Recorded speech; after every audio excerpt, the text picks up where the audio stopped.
नमस्कार। सीधी बात खास मुलाकात में आज हम आपको एक और बिंद की महान शख्सियत से रूबरू कराते हैं। अगर बिंद में कहें तो इनको लोग जूनियर लखवीर लखा के नाम से जानते हैं। अगर इनकी जीवनी पर हम प्रकाश डालें तो इनकी जो शुरुआत हुई, इनकी स्कूलिंग हुई वो भोपाल में हुई। कॉलेज इन्होंने सतना में किया, फिर जेपी बिरला से इन्होंने जो जेपी बिरला में नौकरी की और फिर सऊदी अरब तक गए, वहाँ भी इन्होंने 1 साल नौकरी की। फिर इनको हार्ट अटैक हुआ, ये लौट कर आए और फिर ये संगीत में जुड़ गए।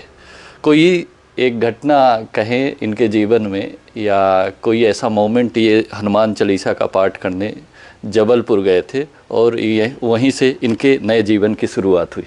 तो सबसे पहले हम स्वागत करते हैं जूनियर लखवीर लखा का अपने चैनल में, जिनका वास्तविक नाम अरुणमणि त्रिपाठी है। सबसे पहले हमारे एमपी लाइव न्यूज़ में आपका स्वागत है। सर नमस्कार जी। सबसे पहले त्रिपाठी जी ये बताइए हमारे दर्शकों को कि लोग आपको जूनियर लखवीर सिंह लक्का के नाम से जानते हैं, लेकिन वास्तविक नाम आपका अरुणमणि है। ऐसा क्यों पड़ा? आपको लोग जूनियर लखा के नाम से क्यों जानने लगे? क्या कहानी है इसके पीछे, क्या पृष्ठभूमि है? मुझे अच्छी तरह याद है, मैं उस समय रायबरेली में था, सीमेंट इंडस्ट्री में, बिरला सीमेंट में, और मुझे अवसर मिला लखनऊ जाने का।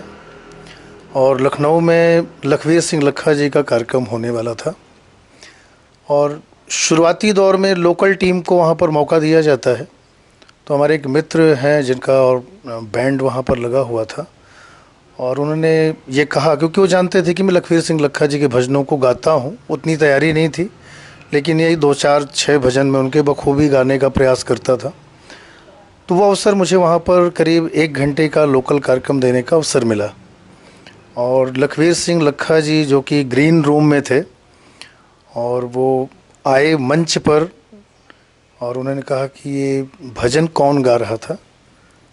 तो साथियों ने बताया कि हमारे मित्र हैं अरुणमणि त्रिपाठी, इन्होंने इन भजनों को अभी प्रस्तुत किया। तो उन्होंने मेरी पीठ थपथपाई और इसके साथ ही ऑडियंस के साथ में उन्होंने कहा कि जब आपके शहर में छोटा लखा है, जूनियर लखा है, तो मुझे बुलाने की आवश्यकता क्यों पड़ी।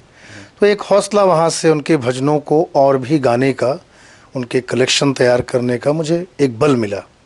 लेकिन जो आपकी संगीत की यात्रा है वह वो कहाँ से और कैसे शुरू हुई? आप एक्सीडेंटल संगीत में आए या पहले से आप संगीत के लिए कर रहे थे, संगीत की पढ़ाई कर रहे थे, किसी गुरु के सानिध्य में संगीत की तालीम ले रहे थे?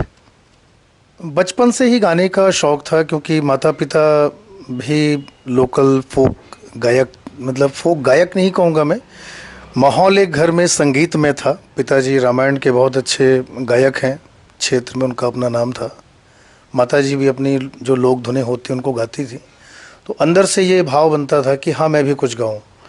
और स्कूल टाइम में कई सारे कंपटीशन जीते जब मैं भोपाल में शिक्षा ले रहा था। इसके साथ साथ में जब ग्रेजुएशन के बाद मैं सतना आया तो यहाँ पर अलाउद्दीन संगीत महाविद्यालय का छोटा सा एक क्लास लगता था। उसमें मैंने करीब 3 से 4 साल क्लासिकल संगीत, जो हमारा शास्त्रीय भारतीय संगीत है, उसको मैंने सीखा और अपने रियाज को कंटिन्यू रखा, क्योंकि पारिवारिक जिम्मेदारियां बहुत थी। पिताजी के बाद मुझ पर ही थी।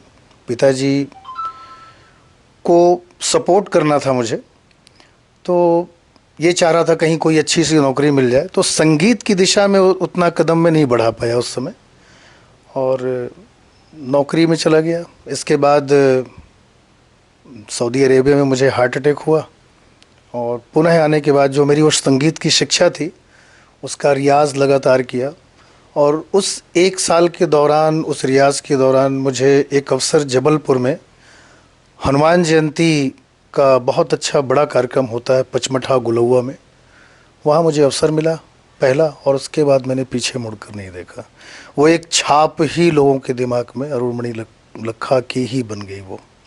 हाँ, जैसे आपने बताया कि अरुणमणि लखा की छाप ही बन गई उस आयोजन से, जो हनुमान चालीसा का पाठ वहाँ पे होता है।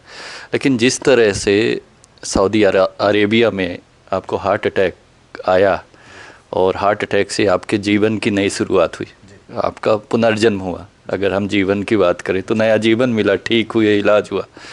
उसी तरह से आपके करियर का भी पुनर्जन्म वहीं से हुआ, क्या मानना है?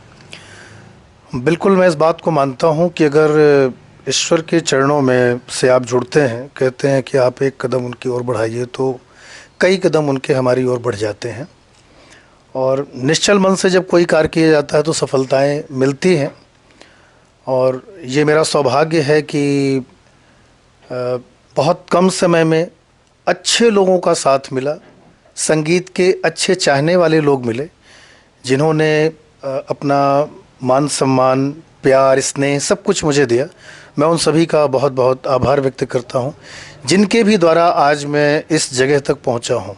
मैं उन सभी का बहुत बहुत आभारी हूँ कि उन्होंने जिस तरह से आपकी शुरुआत हुई संगीत के क्षेत्र में, है ना, 2012 से आप पूरी तरह से सक्रिय हैं शायद संगीत के क्षेत्र में। शुरू में तो कठिनाइयाँ आई होंगी, हर व्यक्ति के कैरियर में उतार चढ़ाव आता है, आपके भी कैरियर में आया होगा, लेकिन कब ऐसा लगा आपको कि हाँ अब मैं पूरी तरह से एस्टेब्लिश हो गया, यही मेरा कैरियर है? मैं इस सवाल पर मैं आपको बस यही कहूँगा कि मैं क्षमा चाहूँगा। मुझे लगता है कि आज भी इस्टेब्लिशमेंट जीवन में कभी नहीं होता है। ये एक पड़ाव होता है कि कल हम कहीं पर थे, वो कठिनाइयों का दौर था। हाँ, थोड़ी सफलताएं मिली तो हौसला बढ़ता है, और हौसले से ही आप आगे के रास्ते तय करते हैं। मुझे अभी भी लगता है कि अभी बहुत सारी मंजिलें और पड़ाव तक मुझे पहुंचना है। लेकिन व्यक्ति एक क्षेत्र का चुनाव कर लेता है कि हमें संगीत में ही और पड़ाव तय करने हैं, या कोई अन्य क्षेत्र की ओर भी हमें हमारा झुकाव है या हम जा सकते हैं। तो आपका निर्णय तो है कि अब संगीत में ही जीना है, संगीत में ही मरना है। जी, बिल्कुल, संगीत में ही रहना है। और मेरा ये प्रयास होता है कि संगीत से जुड़ी हुई वो सभी विधाएं, जिसमें कई सारी संस्थाएं काम कर रही हैं, अगर वो मुझे कोई ऐसी जिम्मेदारियां देती हैं तो उनके साथ मैं कंधे से कंधा मिलाकर हमारे इस विंध्य क्षेत्र में जो भी प्रतिभाएं हैं उनको आगे आने का अवसर, और मेरे जो अनुभव जो मैंने मंच से ही सीखे हैं उनको मैं उन तक बांट सकूं और उन बच्चों तक पहुंचा सकूं। अभी जो जानकारी है तो आपकी प्रस्तुतियाँ मंचों के माध्यम से होती हैं और आपके कई इवेंट लगातार चलते रहते हैं। आज सतना में है तो कल सीधी में, परसों सिंगरौली में, और ईश्वर की कृपा से लगातार काम भी आपको मिल रहा है। आगे की क्या कार्य योजना है?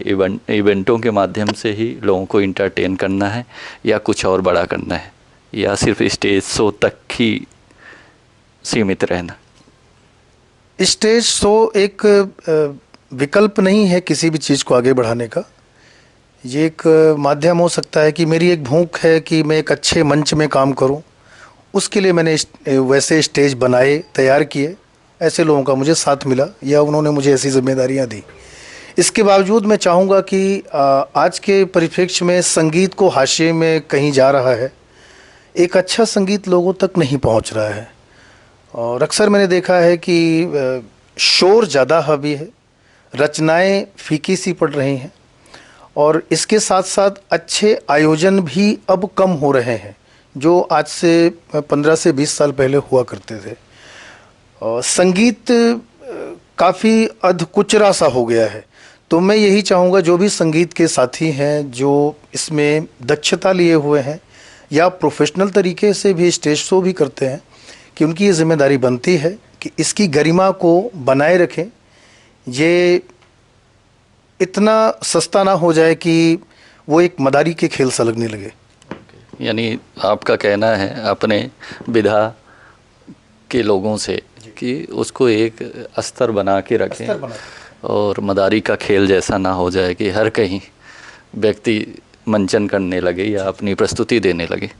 एक महत्वपूर्ण प्रश्न और है आपसे कि आपकी प्रस्तुतियाँ अक्सर लखवीर सिंह लखा की ही होती हैं, उनकी ही आप कॉपी करते हो, आप उनकी तरह गाते भी हो, और जूनियर लखा का एक आपके ऊपर वो भी लग चुका है, ये छाप भी लग चुकी है अगर हम कहें तो। जो प्रस्तुतियाँ होती हैं सबसे ज़्यादा भक्तिमय प्रस्तुतियाँ होती हैं या और भी प्रस्तुतियाँ होती हैं अन्य तरह की भी? मैं बताना चाहूँगा कि मेरी जो शुरुआत है वो सुगम संगीत से है, और फिल्मी संगीत की ओर मेरा रुझान नहीं हुआ करता था। कभी ऐसा था दौर, लेकिन कहते हैं कि कुछ पारितोषिक और कमाने के लिए और अपने जॉब के अलावा भी मैंने कई ऐसे मंच ज्वाइन किए जहाँ से मुझे कुछ ऐसा पारितोषिक मेरे गीतों को गाने के लिए मुझे मिलता था। तो तब भी यही सोच थी कि संगीत अच्छा लोगों तक पहुँचे, और लोगों ने सराहा भी और गज़लें भी गाई, क्योंकि सुगम संगीत का गायक था। तो आज भी गाता हूँ, गज़लों की नाइट होती है तो लोग ठीक है मुझे जानते हैं कि मैं भजनों को ज़्यादा बखूबी गाता हूँ, लेकिन जिन्होंने मुझे गज़लों के माध्यम से सुना है वो ये भी जानते हैं कि नहीं, ये तो गज़ल ही गा सकते हैं, भजन नहीं गा सकते हैं। एक आध दो मुखड़ा आप हमारे दर्शकों को सुनाएंगे जो अक्सर आप गुनगुनाते हो और एक आपका पसंदीदा गाना हो। बड़ी अच्छी बात है। एक गज़ल की लाइन है जो कि जगजीत सिंह साहब ने कही है, तुम इतना जो मुस्कुरा रहे हो, क्या गम है जिसको छुपा रहे हो, तुम इतना जो मुस्कुरा रहे हो, क्या गम है जिसको छुपा रहे हो, तुम इतना जो मुस्कुरा रहे हो। क्या बात है, आपने तो एकदम मन ही खुश कर दिया। जिस तरह से अगर हम बिंद की बात करें, बिंद में कई कलाकार हैं जो अच्छा कर रहे हैं, और हमारा जो फोक है, हमारी जो बघेली है, जो हमारा लोक संगीत है, तो उसके लिए भी हमारे कई कलाकार हैं जो काफ़ी अग्रेसिव होकर काम कर रहे हैं। कुछ ने अच्छा काम भी किया है। अगर हम बघेली में कहें तो बघेली में कई फिल्में भी आ चुकी हैं, कई 60 फिल्में आ चुकी हैं। तो उस दिशा में आपका भी है कुछ प्रयास कि हम भविष्य में अगर मुझे अवसर मिलता है बघेली में कुछ करने के लिए, जिस तरह से अगर हम अन्य क्षेत्रों की बात करें, भोजपुरी की बात करें, अगर हम दक्षिण भारत में चले जाएं तो वहाँ एक अलग इंडस्ट्री है, अगर हम छत्तीसगढ़ में जाएं तो वहाँ का अलग कल्चर है, वहाँ का अलग संगीत है। तो अगर बघेली में भी अगर हम चाहें कि बघेली को इस्टेब्लिश करना है एक इंडस्ट्री के रूप में, तो आपका है इस ओर कि हम भी, अगर हमें भी अवसर मिलता है तो हम करेंगे कुछ। बहुत अच्छा ये सवाल है आपका, और मैं आपको बताने मुझे गर्व महसूस हो रहा है कि बघेली जो भाषा है बड़ी मीठी बोली है, और कई बार मैंने प्रयास किया है। जो हमारे युवा साथी आज बहुत अच्छा कार्य कर रहे हैं बघेलखंड के लिए, जो हमारा यहाँ का लोकल फोक है, एक्टिंग की बात करें या सिंगिंग की बात करें, कई ऐसे साथी हैं जिनके कार्यक्रमों को सुनने का अवसर मुझे मिला, और वहाँ से अंदर एक चेतना का उद्गार भी होता है कि काश मैं भी ऐसा कुछ कर पाऊँ। अब क्योंकि बचपन भोपाल में रहा और ऐसा कोई माहौल मुझे नहीं मिल पाया बघेली से जुड़े हुए कलाकारों के साथ काम करने का, कि उन चीज़ों को भी साथ में मैं अपने माध्यम से प्रस्तुत कर सकूं। और आपके इस सवाल पे मेरा बस इतना ही कहना है कि अगर कभी ऐसा अवसर मिलता है या ऐसे साथी जो इस फील्ड में काम कर रहे हैं मुझे पथ प्रदर्शित करते हैं, तो मैं यकीनन उनके साथ काम करना चाहूँगा। ये मेरे लिए गौरव की बात होगी। बड़ी बात कही आपने। लेकिन अभी तक लोग आपको स्टेज शो के माध्यम से देख रहे हैं, जान रहे हैं, सुन रहे हैं, लेकिन भविष्य में क्या लोग ये आपसे आशान्वित हैं कि कुछ आप बड़ा करें, एल्बमों के माध्यम से या किसी संगीत के माध्यम से फिल्मों तक आएँ?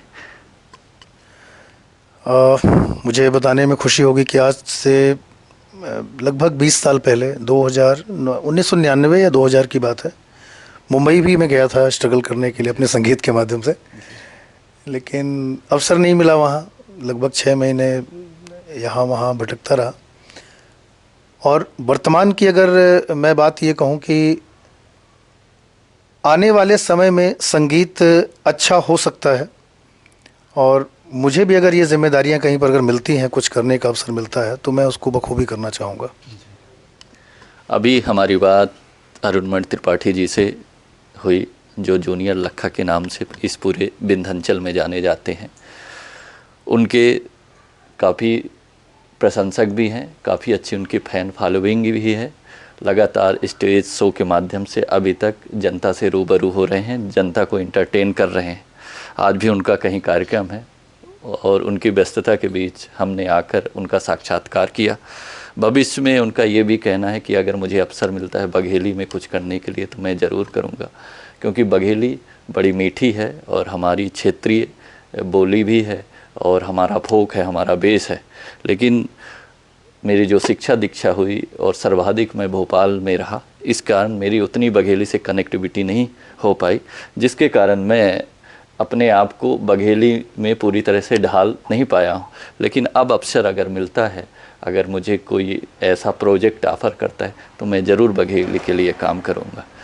लगातार हम अरुणमणि त्रिपाठी जी से रूबरू होते रहेंगे, इनकी अपडेट्स आप तक पहुँचाते रहेंगे। तब तक के लिए धन्यवाद।